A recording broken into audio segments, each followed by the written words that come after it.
Hi everyone. In this video we are going to see a useful trick. We will see how we can multiply any number by 9 without using a calculator or doing any complex multiplications. Let's say we wanted to multiply 57 by 9. We know that multiplication by 10 is trivial.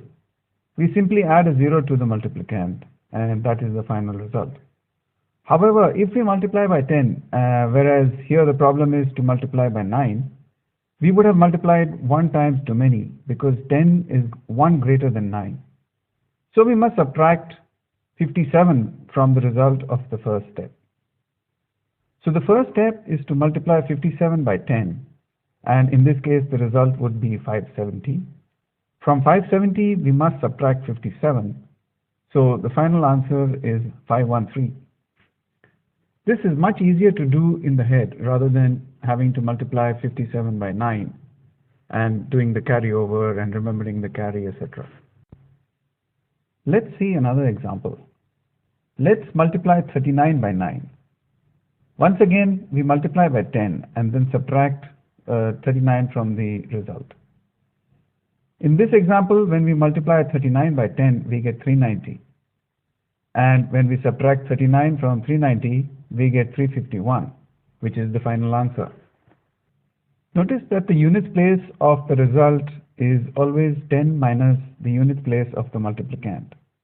For example, here, the units place of the final result is 1, which is arrived at by subtracting 9 from 10. Notice also that the tens place of the result is always the difference of the two digits of the multiplicand less 1, because we had to borrow 1 in the previous step. So here the tens place of the result is 9 minus 3 minus the 1 we had to borrow in the previous step. Also notice that the hundredths place of the result is the first digit of the multiplicand. Let us take yet another example and compare it with the previous two examples. This time, let us try and multiply 62 by 9.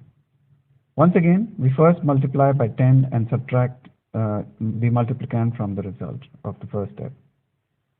Notice that the units place of the result is still 10 minus the units place of the multiplicand, and here it is 8, which is 10 minus 2.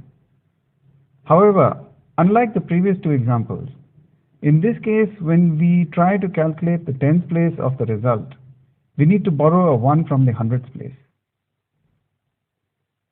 This is slightly different from the earlier two examples, for example in 39, where we simply copied the tens place of the multiplicand into the result.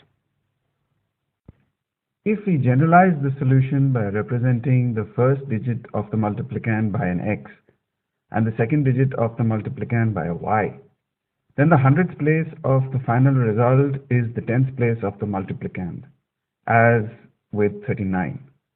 However, if the units place of the multiplicand is larger than the tens place of the multiplicand, then the hundredths place of the result is 1 less than the tens place of the multiplicand, as with 72.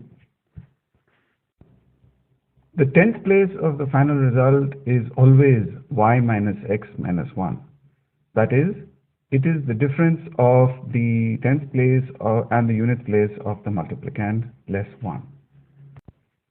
In the final result, the units place is always 10 minus the units place of the multiplicand. So the next time you have to multiply any number by 9, remember this generalization and you can easily arrive at the answer directly without having to do any lengthy multiplication. Note that you can extend this technique to 99 and also to 999. The rules of the shortcut are similar to the rules we derived for 9 earlier in this video. Once again, the units place of the result is 10 minus the units place of the multiplicand, etc. I leave you to work out the rules yourself. If you want to practice this technique and learn more such techniques, download the Mental Math Workbook from Google Play. It's available for only 99 cents. So just head on down to Google Store and search for the application as shown here. Thanks for watching this video. We hope you liked it. If you have any comments, suggestions, Please do feel to contact us via Facebook. Alternatively, you can send us feedback via our website, which is www.fareastsoftware.com, as shown here.